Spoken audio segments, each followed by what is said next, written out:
নির্বাচনের আগে আমরা সংকল্পপত্র নিয়ে এসেছিলাম। একটা রূঢ় বাস্তবের মাটিতে দাঁড়িয়ে বিপরীত অর্থনৈতিক পরিস্থিতিতে সারা ভারতবর্ষের পরিস্থিতির সঙ্গে পশ্চিমবঙ্গকে তুলনা করে এবং রাজ্যের সমস্ত প্রান্তের সমস্ত বর্গের মানুষদের থেকে সাজেশন নিয়েই আমরা সেই সংকল্পপত্র তৈরি করি। আজকে যে বাজেট ডক্টর স্বপন দাশগুপ্ত পেশ করেছেন, তারপর আমি স্বপন দাশগুপ্ত আমাদের মাননীয় অর্থমন্ত্রী এবং মাননীয় মুখ্যমন্ত্রী শ্রী শুভেন্দু অধিকারী দুজনকে অভিনন্দন জানাচ্ছি যে এই বাজেট সর্বব্যাপী বাজেট এবং এই বাজেট সর্বস্পর্শী বাজেট। এই বাজেট পশ্চিমবঙ্গের জীবনে নতুন গতির সঞ্চার করবে।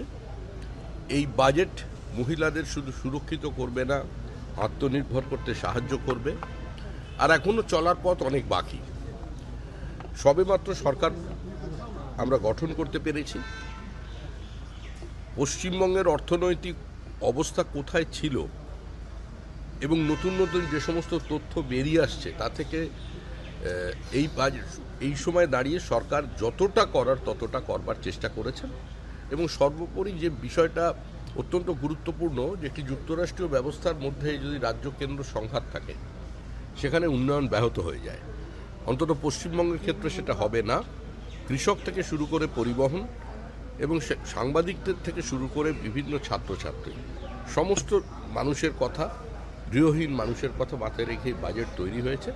নিঃসন্দেহে এই বাজেট পশ্চিমবঙ্গের অর্থনীতিকে আরও শক্তিশালী করবে এবং সামগ্রিকভাবে উন্নয়নের গতিমুখকে পরিবর্তন করবে এবং ত্বরান্বিত করবে।